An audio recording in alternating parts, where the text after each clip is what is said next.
So let's start this hour with some brand new polling just out this morning that shows Kamala Harris taking the lead over Donald Trump, this time nationally. New numbers from USA Today and Suffolk University show Harris ahead by 5 points, 48% to 43%, among likely voters nationwide. That is within the margin of error, but does mark a major shift from a poll conducted immediately after June's presidential debate between Trump and President Joe Biden. In that survey, when Biden was still the presumptive Democratic nominee, he trailed Trump by 3 points among registered voters. Harris's surge is being driven by major gains among some key groups. 18 to 35-year-olds have gone from backing Trump by 11 points in June to now supporting Harris by 13 points. Among Hispanic voters, Harris leads by 16 points after Trump led Biden by 2 back then in June. And Harris has also expanded Biden's 47-point lead with black voters to a whopping 64-point lead now. And Jen, let's get your take on this, because this is, national polls only mean so much. Let's, of course, establish that. But this is reflective of a trend line. And I think it's important to note here, we're not really seeing in all these surveys, it's not like Trump's numbers are really going down per se, at least not much. It's more that Harris is growing support. It seems like Democrats who, for whatever reason, had really cooled on President Biden are now coming home because they're excited about her. That's exactly right. And remember, just over a month ago, there was a larger number of double haters, as we called them, people who weren't thrilled about either candidate. There was a percentage of undecided voters that kind of wavered poll to poll. And this all is a reflection of Democrats coming home, or Democratic-leaning voters coming home, which is a very good sign for the Biden and Walz campaign, exactly what you want coming out of the convention. And one of the most interesting numbers, certainly 18 to 34-year-olds, but the Hispanic number, Latinos, is super interesting, because this is a group that Trump and the Trump team has really done a ton of outreach to. And it is a group that you have seen some trends in certain states that has been leaning sometimes more Republican than they have been historically Democratic. So this is a very good sign for them. What this means, too, and you see this in state polls, which are much more interesting to me than national polls, is that some of the states that seem to be off of the competition lane for the Democratic ticket, like Arizona, Nevada, Georgia, are back in competition. And that's a very good sign for the Harris-Walz team, because they have more maps to get to 270. And it's not just the blue wall, even though the blue wall will still be pivotal. Yeah, and Jen, let's talk about some of those Sunbelt states. We had Fox News poll we showed earlier this morning. We can put up again now. You see it here. These are all within the margin of error, but Harris, 1 point up in Arizona, 2 in both Georgia and Nevada, and down just 1 in North Carolina. And to your point, she suddenly just has a lot more options, a lot more ability to get to 270. So weigh in on that, but also, are there concerns among Democrats, though, that Harris maybe not quite as strong as Biden in some of those blue wall states, or do the Democrats feel like, hey, we're still good there, too? Look, I think for any campaign, and if you're sitting in the Harris-Walz campaign, you have to be excited about where you've made progress, and also be clear-eyed about where you still need to make more progress. And there are areas where Biden was quite strong, including older white people, and especially in blue wall states, where Harris and Walz need to do some work and need to do some more campaigning and outreach. They're aware of that, but that is an important focus for them, or clear-eyed thing they need to be thinking about. And what's interesting about these numbers is that, and what the Harris team, I should say, needs to be very cognizant of, is that people can't get too overly excited like the race is won out there. The race, it was an exciting convention for a lot of Democrats. It was amazing to watch just as a human being, but this is still a very close race. And in some of those states, they're not all created equal. Georgia, for example, where Harris and Walz are doing the bus tour right now, is arguably a better state for them than, say, North Carolina. And Democrats definitely want to win North Carolina. North Carolina is a state where they're competing. The governor there is like 20 points ahead. The Democratic candidate for governor is 20 points ahead of the Republican. But it is a harder state because in some ways it's more expensive. The demographics are not as strong for the Democrats as they are in Georgia. So they still have to make some decisions between these states because ultimately it's about getting to 270. You don't get like a gold star for winning North Carolina, even though hopefully they'll compete in North Carolina and maybe even win North Carolina. But those are some of the decisions I think if you're sitting the Harris-Walz team, you've got to be making at this point. Yeah, and I think they just also announced in the last day or so they're employing now considered one of their top surrogates, President Joe Biden, heading to Pennsylvania, heading to Wisconsin to speak to voters with him he is still quite popular in those blue wall states in the days ahead. Eugene, tonight, of course, will be the airing of Vice President Harris's first major televised interview since she ascended to the top of the ticket. It's being taped this afternoon. Will air tonight. She'll be alongside her running mate Tim Walz for that. You've extensively reported on some of the behind-the-scenes thinking as to when and with whom Harris is going to do this interview. Give us a preview as to what the campaign hopes to achieve from this, and do we have a sense that this will just be the first of many? We do. I think, one of the first on that last question is that she will do, I'm told, many solo interviews as we move forward. We in the media probably have a different definition of many than folks on the campaigns. That's for sure. But we'll see her over and over do these kind of solo hits with folks as we move forward to November 5th. What they're hoping to do, one, I think, is kind of quiet the chatter about the fact that she hasn't done the interview since she's became even the presumptive nominee just over a month ago, right? Get the conversation moving differently. They sometimes don't feel this when it was the Biden campaign, even now as the Harris campaign. Not everyone feels that traditional media is the way to go. Not great news for us. And you already saw her and Walz do different kind of creator content behind the scenes at the DNC that started to trickle out this week. They're also hoping to continue to show these two as kind of like a buddy comedy that's been on the road and also talk about some serious issues. Dana Bash from CNN is the one that's doing it. She's really good at these kinds of things. The campaign also pushed back to me last night about the fact that it's two people, right? The Republicans have said Harris is using Walz as a minder. That is very unlikely. And this is something that happens all the time, right? Trump and Vance did a two-person interview. Palin and McCain did a two-person interview. Obama and Biden. It's kind of a tradition at this point. But we're hoping, I think, to hear some policy questions. There's still a lot of questions about how not just the economics. She's talking about this opportunity economy that is the center of her campaign. But also there's foreign policy, right? We have the Middle East and everything going on there. And also about Trump, right? I think folks want to continue to see her talk about and go after Donald Trump. That's not really what the campaign wants to do, but I assume Dan will ask about a lot of that as well. No one knows who's going to win the election. Indeed, we have to go through it together and see who does what and who votes. But there are signs not only of enthusiasm in the Democratic Party, but a real crystallization of something that we've seen ever since Roe fell. Women in power demanding more power so men stop taking away their rights. We saw this at the convention. I'm telling y'all to do something. We believe that reproductive rights are human rights. Kamala will protect abortion rights nationwide. Like women across America, we just GSD. Get stuff done. My daughters and yours deserve every option, every hope, every possible future. We trust women. We trust women. We want to turn for a special discussion with two very powerful, interesting, and experienced women. Sophia Bush was one of the many artists and cultural creators that we saw highlighted at the convention. She's a TV and film veteran, One Tree Hill, Chicago PD, John Tucker Must Die. And in politics, she was there. And if you follow her on socials, you could get all kinds of fun backstage, what they call it, BTS content. Yeah, behind the scenes. There she is with the first woman Speaker of the House, a bunch of other cool pictures. Oh, Veep. Come on now. And Jen Psaki is, of course, our colleague, but also served as a White House press secretary for President Biden. Welcome to you both.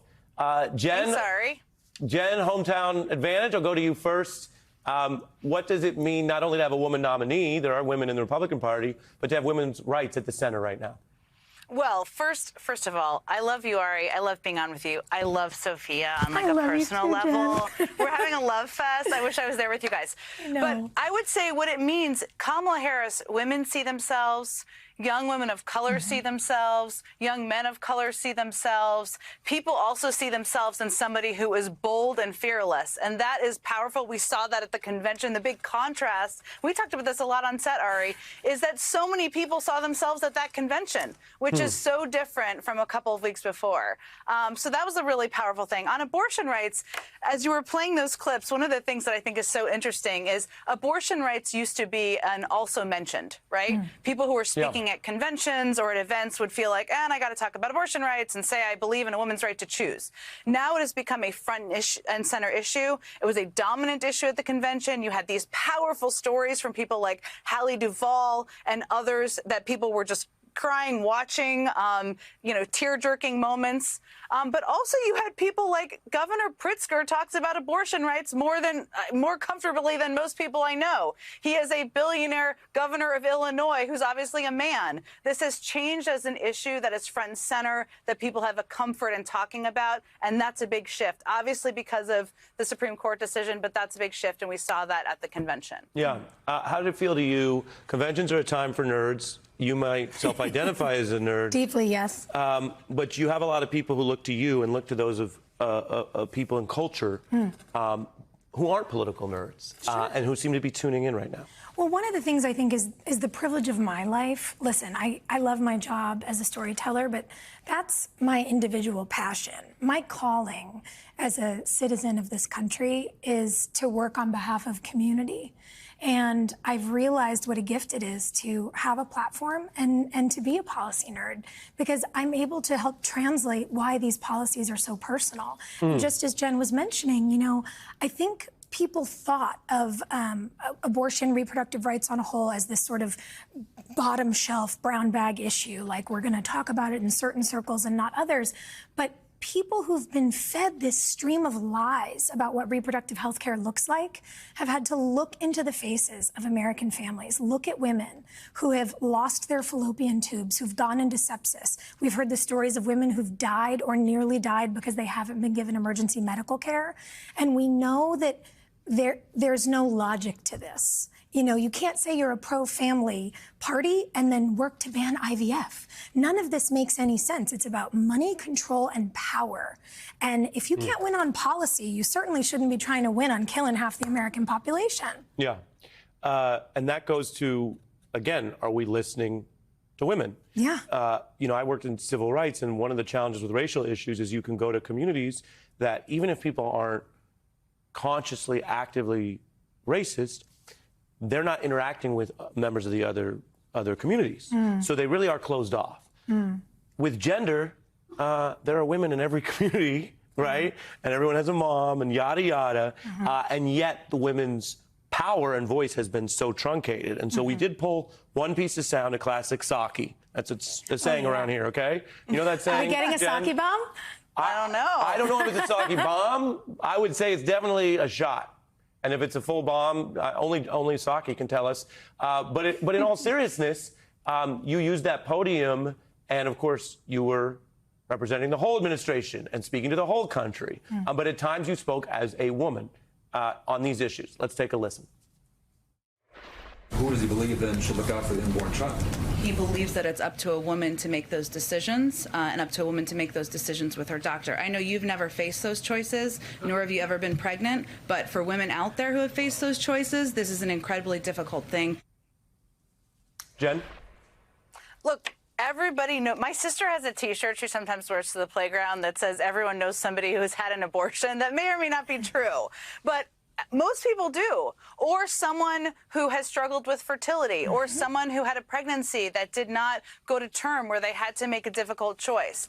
This is an issue, as you said, Ari, it impacts not only women across the country and women of childbearing age, whatever you want to call that, but also their grandmothers. Also, they think about their daughters. Husbands think about their wives. Boyfriends think about their girlfriends. And this is the part of it that I think was a little bit missing from the political conversation. This is not just a women's issue. It's a societal issue about taking away women's rights to make choices about their own bodies. And even people, this is so interesting in polls, who would consider themselves not necessarily in favor of abortion rights, don't want that to be taken away from others. And that tells you a lot about where this is right now. But yes, you have to speak to things as a human and as a woman or a man or whatever you may be, because I think that's what connects with people too. And was it a sake bomb? I don't know. I'm not the arbiter of that, Ari. You just have moments. I try to be calm in that briefing room, but I'm an Irish lass. I have moments where you gotta say the thing. Well, now I gotta ask you. There we go. I like it. Was it a sake bomb? I mean, I think so. Okay. And as, an opinionated Italian, I understand exactly what Jen's talking about. I have like a minute left, but Sophia, we also do our fallbacks. Yep. You're a special guest. Yep. The lighters are here. That's how you know you're in a fallback. Yeah. We got the lighters here. I got a whole bowl. We're going to take it? Look Yep, there they are. Look at this. I want a lighter. Well, you got to take come them to the all set. What's on your fallback list in politics? Oh, my goodness. Really what it is trying to split us up on issues that are human issues, whether we're talking about women and reproductive rights, whether we're talking about access to health care, whether we're talking about this very weird Republican talking point that Governor Walz is somehow not allowed to wear camo anymore because he's on the Democratic ticket. Right. It's like, I don't know what we're doing here, but we're so much more alike than we are different in this country. And we should understand that we're on the same team. So I actually not only own the hat, I had my own classic vintage camo shirt embroidered with the Harris Walz logo for the DNC. Meaning you already owned the camo and you added the label. Yeah, I sure did. Where'd you get the camo? I used to be part of a family that had a deer ranch outside of Texas. I'm a very good tracker, actually. Yeah? Also grew up a sharpshooter. So when people say Democrats want to take all your guns away, I'm like, that's not it so much. I think we're more having a conversation that if there's laws around cars, there probably also should be for weapons of war. Shocker. Yeah. Yeah. I mean, in America, you have to get insurance just for owning a car. Yeah. Imagine if you did that for guns. Imagine. Yeah. Yeah. Novel idea. Sophia Bush, Jen, is a pretty good communicator, you know? She's very good. And she uses her platform for good. Yeah, That's one of the reasons she's amazing. Next time in person, Jen, you're very busy. We love having you. Thanks for coming on. Sophia Bush, thanks for being here. Anytime. I want to bring in the University of Arkansas Dean for the Clinton School of Public Service and MSNBC analyst, Victoria DeFrancesco Soto. Also with us, former Florida Republican Congressman and MSNBC political analyst, Carlos Curbelo. Good to have both of you. Victoria, the New York Times points out this is actually the second time in 10 days Trump has kind of reshared a sexual, crude remark about Harris. Her campaign has decided she's not saying anything. There's no direct response. Is that the right strategy? Absolutely. I mean, this merits no response whatsoever. And I think ultimately the messages that Donald Trump is putting out are clear enough in and of themselves. And regrettably, this is something that women have been contending with, throughout the course of history, both Republicans and Democrats. Regrettably, kind of these sexist frames, whether implicit, explicit, dog whistle, or very explicit, like in the case of Donald Trump, are something we have had to contend with. So I think this is something that will hurt Donald Trump, as we have seen that women not only grow in terms of their electoral might in getting elected to positions of power, but also women have been outvoting men for over 40 years. We go to the ballot boxes. So this is not a constituency that you want to denigrate. This is not a constituency that you want to shame and make feel less. Congressman, there may be nothing that Donald Trump hates more than being ignored. And when he posted this most recent crude attack, it was one of 30 reposts in half an hour. Do you think Harris's refusal to respond to these crude, misogynistic suggestions are getting under his skin? Yeah, Chris, when Donald Trump doesn't get the type of engagement that he really thrives off of, when he doesn't get attention, when he's not in the spotlight, when people aren't willing to go low the way he's willing to go, he does get frustrated and he tries to ramp up and try to increase the volume. I think in this case, I mean, this attack is so just beneath a campaign, especially a presidential campaign, that it does make sense for the Harris campaign to ignore it and to allow it to speak for itself. And that will probably cause Donald Trump to become even more agitated and to try to stoop even lower. Of course, ultimately, this ends up hurting him with the types of swing voters that will ultimately decide this election. Victoria, in a new Fox poll of swing states, Arizona, Georgia, Nevada, North Carolina, there's a 22-point gender gap. Harris has an 11-point advantage with women, Trump with 11 points with men. We just heard Vaughn Hilliard report on campaign efforts to win over more women. So what's Donald Trump doing here? I think he's trying to figure out a way to get attention. And to Carlos's point, this is an individual who has been used to dominating the headlines for essentially the past decade. And over the last couple of weeks, we have seen the page turn in the political narrative. We've seen a very energized Democratic Party and Donald Trump trying to get the limelight back. But I believe that not all publicity is good publicity. So perhaps he's trying to do that, just get back into the attention. But ultimately, you need women to win elections, and especially in these swing states, where we're talking about minority women, where we're talking about Latinas, where we're talking about African-American women. It's really important that his campaign find a way to connect with them, because if they want to win those swing states, if they want to keep that small edge that they have, these are the demographics they have to focus on. I wonder, Victoria, if this could be motivating on the other side, because these attacks can be triggering for women who have faced similar attacks on their own qualifications, people overtly or slyly trying to suggest they did not earn their place in the world. Do you think it can be motivating? I think flipping it around for the Democratic side, absolutely. Women have been contending with these things for a very long time, pretty much throughout the course of history.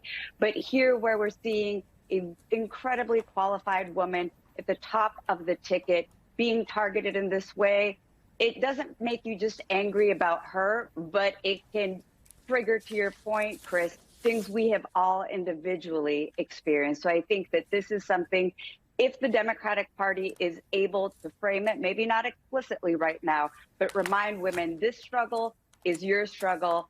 Go out and do something about it. Vote, get mobilized, get their friends to get out and vote. So, Congressman, it was just a month ago, I think. When was the RNC and post-assassination attempt, right, where Trump and Vance were themselves suggesting the time for harsh rhetoric was over? Take a listen. Now, I think our disagreements actually make us stronger.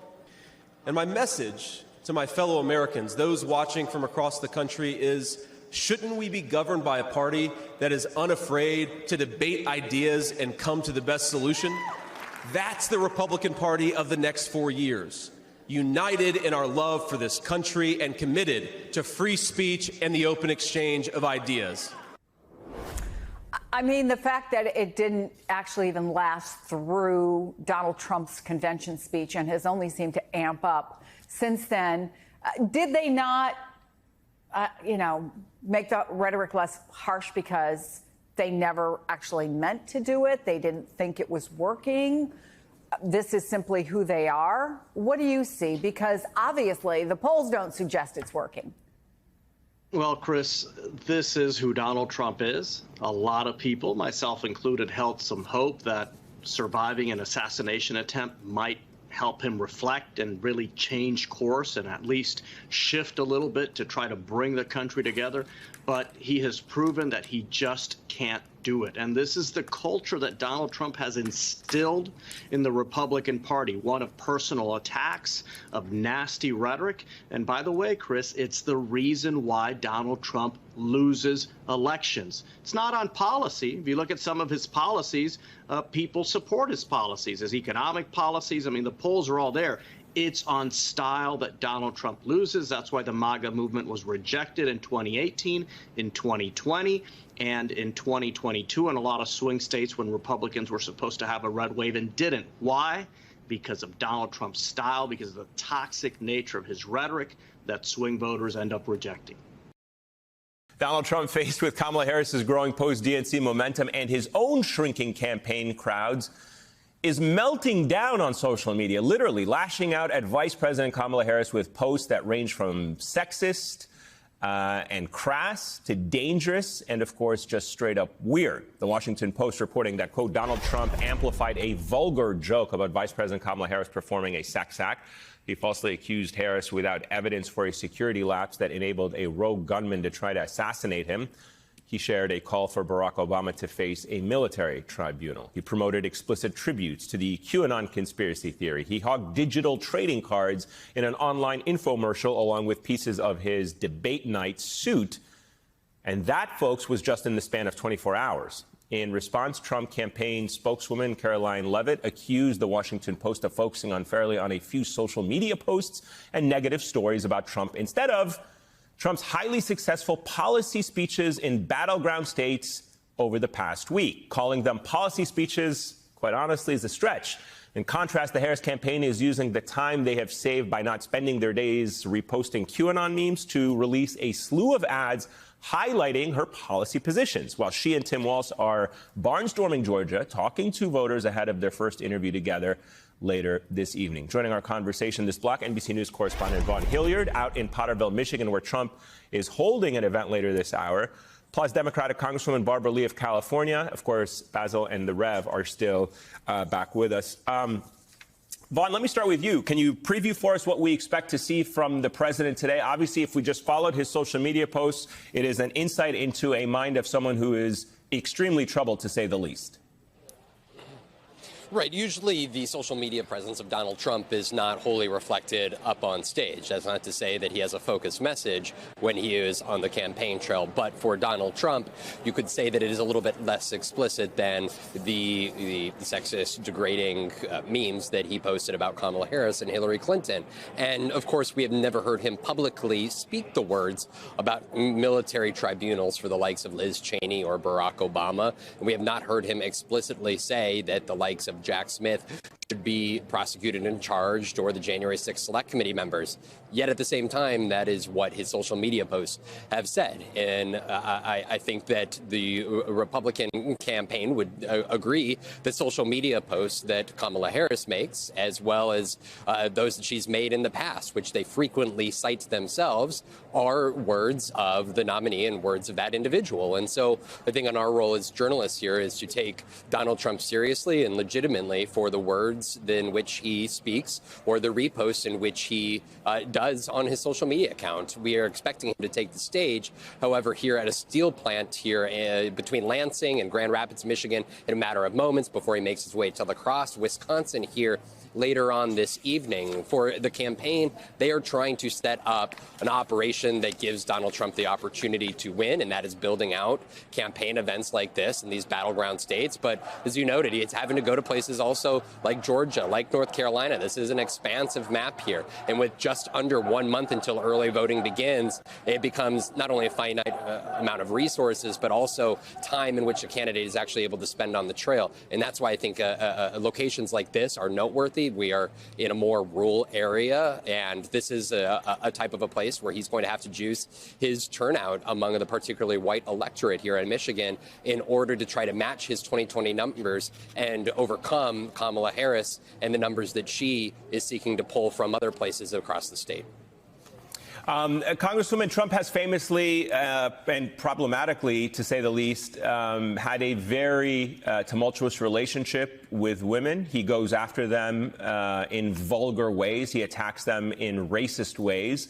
And they're very telling. Those are his words. You know, unlike other candidates, sometimes where the social media is somewhat manufactured by aides or advisors or strategists, we know that when Trump posts on social media, they are his own words. They're his own unfiltered thoughts, not like when he's speaking at a campaign event. And it feels like we have reached even a new low for somebody like Trump. And it's hard to imagine there is low, but he has even gone lower. Your reaction to him amplifying these disgusting posts that we were just talking about? You know, first, it just shows us once again who he really is. These are disgusting posts. It's disgusting. It's sexist. It's racist. It's as low as any human being can go. And I think what's important is that the vice president, as she said, she knows his type. I know his type. I've been in rooms with men like this. And it's a distraction, of course, of this campaign. But I think what's so important to recognize here is this is who he is. And to have this man in the White House says a lot about, his voters, who I think are beginning to see who he really is, and women especially, independent women who haven't made a decision, men who have female family members. How can anyone tolerate someone like this in the White House? This is not about respect. It's about disrespect. This is not about ensuring that women are respected in a way that men are respected. And this is a denigration of women and girls. And who wants to have someone to represent this country on the world stage who has these horrible views? But it's, again, a distraction, I think he thinks, to turn the tide against a winning campaign. And we have to focus on what the agenda is, the message is of Vice President Kamala Harris and Tim Walz, so that we can make sure that every voter understands that they have to get involved in this campaign, volunteer in this campaign, and get everyone to the polls to vote, because this is another example of why we cannot have a Donald Trump in the White House. Are you at all, Congresswoman, surprised? And I know it's hard after 8 years of Trump basically hijacking the Republican Party, but are you at all surprised that Republican colleagues have not come forward to condemn his comments, calling for a former president to face a military tribunal, among other things? No, I am not surprised, because I said earlier, I'm in the room with a lot of these men. And in many ways, they may not agree, but their views about Donald Trump are such that they're afraid of him. They don't have any backbone, and they don't want to call him out. And they just allow this to take place. And so that's not very patriotic, if you ask me. They are being truly un-American by allowing this type of an individual to run on an agenda that really is a very un-American and unpatriotic agenda. And they should say something. They should do something. And in fact, the campaign of Kamala Harris and Tim Walz are moving forward in a positive direction, talking about the cost of living, the cost of gasoline and groceries and housing, making sure that people understand that they want to ensure that the middle class in our country is grown in a way that tax cuts for the middle class will help not only people and families to survive, but thrive. And so their agenda is a positive agenda. It's not filled with hate like Donald Trump's agenda is, and his Republican colleagues who won't step up and say something. You're known by the associations that you keep and by the company that you keep. Vaughn, let me get your thoughts on whether or not we expect the former president to talk policy at all. I mean, you're on the ground there. Is he showing any signs that he may give some kind of policy, or is it just the usual riff of grievances and going after certain Medal of Honor recipients and just kind of the same old usual great hits of Trump? Is he actually at some point going to say anything of substance? Right. I think we should be clear here to your question, Eamon. In terms of policy, well, Donald Trump has been highly critical of the Harris campaign for not releasing a stable of policy positions, if you will. Donald Trump in his own campaign, especially when you're talking about the economy, have put forward very little outside of calling for 10% tariff on all goods from any country into the United States, 60% on goods from China. And of course, we are at a steel plant. He's going to tout, we should expect, the tariffs that he put on his first and administration on the steel industry. And yet, of course, when we're talking about tariffs, we're talking about attacks on American companies and consumers, when we're talking about the goods that are being brought in, parts that are being brought into the country. But Donald Trump has been quite light on policy positions otherwise. Of course, he has continually talked about inflation, and we should note 2 years ago it was 7, 8, 9%. It is now down to under 3% here. And so I think that this is sort of a moment here where Donald Trump is looking at an economy that has stabilized to a certain degree. You know, folks will recall 2 weeks ago, there was a day that the stock market fell by several percentage points, and yet he called it the Kamala crash. He and his campaign, they even put out a video touting the stock market falling, but then we've seen in the 3 weeks since, it continued to climb to record highs. And so I think this is a campaign that you have seen try to find its stable footing, and yet it is a struggle to find some of its exact policy positions and messaging around economy that is relatively stabilized, especially when you look comparatively to 2 years ago, per se. NBC's Gabe Gutierrez is following the Harris campaign from the White House. Matthew Dowd was chief strategist for George W. Bush's 2004 campaign and is senior MSNBC political analyst. Adam Gentleson worked for the Democratic senators Harry Reid and John Fetterman. He's also a Democratic strategist. Great to see all of you. So, Matt, Trump is not happy about these new numbers. His campaign is calling the polling atrocious. What does it do for the Harris campaign to have states like Arizona, Nevada, Georgia, even North Carolina in play now? Well, the first thing I'll notice is anytime Donald Trump is attacking the polls, then you know he's in trouble. That's the clear signal. Every time he does that, you know he's in trouble, because every other time he hawks the polls, says, here's how great I am, I'm ahead in everything, and now he's attacking the polls, including Fox News, which is kind of amazing. Anytime you can have a larger map to compete in on electoral states, on swing states, the better for you. And I would add the only state that was added from 2020 to this year was a red state, North Carolina, that has been trending toward purple. And so we now have 7 states that are in play in the course of this election cycle. And my guess is, and we'll see what happens in the next couple of weeks, especially with the debate coming up, what is more likely to happen is of those 7 states, that the Harris-Walz campaign is more likely to put away some of those other states, maybe in the Midwest, before Donald Trump can recapture some of the southern or southwestern states that he has. And that puts him in tremendous difficulty. So, Gabe, these polls do seem to justify Harris's decision to kick off her post-DNC tour in Georgia. Where do these Sunbelt states fit into the overall campaign strategy going forward?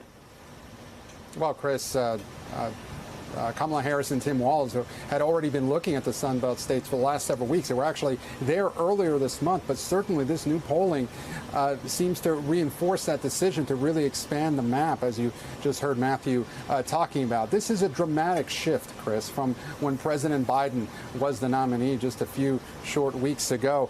Kamala Harris now up 1 point in Arizona, 2 points in Nevada, but as you mentioned, of course, this is in the margin of error. However, this is highly, highly competitive. And we also see Donald Trump, according to this poll, losing some support in the Sun Belt, again, from white evangelical Christians. That is down 6 percentage points from what he raked in back in 2020. However, his support among black voters is going up as well. Kamala Harris, though, is also getting more enthusiastic support from black voters, and that is leading to some of the success they're having in that recent poll. Again, within the margin of error, the Harris campaign is not taking anything for granted, they tell me. That's why they're in Georgia. But again, there were several states before that were wishful thinking at one point, Chris, including North Carolina when President Biden was now the nominee. Now all of those states are firmly in play, Chris. So, Adam, I want to read you something another Republican pollster, Darren Shaw, had to say about the results of this poll. I'm quoting here. Harris's campaign has accomplished something that seemed impossible 3 weeks ago. She is seen as the change candidate, despite being the incumbent vice president at a time when there is considerable anxiety about the state of the country and the administration's ratings are dismal. For the moment, they have remade what was a re-election campaign for Biden into a referendum on Trump. I thought one of the most interesting parts of this poll More Democrats, as a percentage, now support Harris than Republicans support Trump. Not by a lot, but that is a big change. So if this is a referendum on Trump, does Harris win?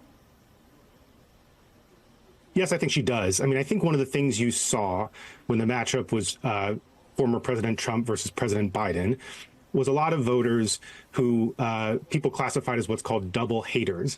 They were dissatisfied with both candidates, and they were basically screaming out for a different matchup. And there was a sense that whichever side listened to those voters first could reap significant gains. Whichever side offered up a different candidate could reap gains. And I think that's what you're seeing. Donald Trump is not only a former president, he's one of the most well-known people in America and frankly in the world. So, you know, he is kind of stale. People know what they're going to get with him. They're kind of tired of his shtick. I don't think he's even doing his shtick as well as he used to. It's gotten old. And Harris has brought with her an incredible excitement, a forward-looking vision, a strong contrast on the economy. And I think that's been had a really powerful impact on the race so far. And that's what you're seeing in these poll numbers. So take us behind the scenes of what you imagine the conversations are like in, Matt, the Trump campaign headquarters. Because obviously now it looks like they're going to have to spend more money, more time in places that they might have thought they shored up, right? Yeah, I mean, would say inside the Trump campaign or inside the mind of Donald Trump is like one flew over the cuckoo's nest. So I don't know how much logic we can apply to what's actually going on there, though my guess is there's been some broken ketchup bottles at some point in the course of this. I mean, I think Donald Trump functions well when everything is in order and he's doing fine and he's dominating, and to a degree like he was before President Biden dropped out. He had everything going well. The campaign was functioning well. He was raising money. The polls were all in one direction. Now he's in total disarray, because largely for what Adam just said is the Democrats and President Biden, to give it to him, they were the first ones to listen to a huge part of the voters who didn't want this choice. And once that happened, Donald Trump had no idea how to function in a campaign that wasn't Joe Biden. And we can see that in the last 4 weeks. He keeps bringing up Joe Biden as if he brings up Joe Biden, it'll somehow reemerge and he'll be running against Joe Biden again. He has not figured out how to run against the vice president in this. And that's very difficult. And I would add one other thing in this. To most voters' minds, he is the incumbent because he's so ever-present, because he's a former president, and because he's the oldest, longest candidate in this field. He feels to most voters like the incumbent. And that gives a great advantage to the Harris campaign. And that's why Donald Trump doesn't know what to do at this point. So, Adam, you and I were at the DNC and talking to folks, leadership in battleground states. One of the things they kept talking to me about was the impact that they were seeing on down ballot races. And I want to give you 3 examples from this poll. 3 MAGA conservatives, Kari Lake in Arizona's Senate race, Sam Brown in Nevada's Senate race, and Mark Robinson in North Carolina's gubernatorial race, are all losing to their Democratic opponents by double digits. Do you think they're bad candidates? The Democrats are particularly good candidates? Or is there at least an element of that Trump and the MAGA movement are becoming a liability for these folks? I mean, I think it's all of the above. I think this is a rerun of what we saw in 2022 when Republicans fielded incredibly poor candidates across a range of highly competitive Senate races. And I think it's happening so often that this isn't a fluke. This is a structural issue within the Republican Party that is downstream of the MAGA movement and of Trump's leadership.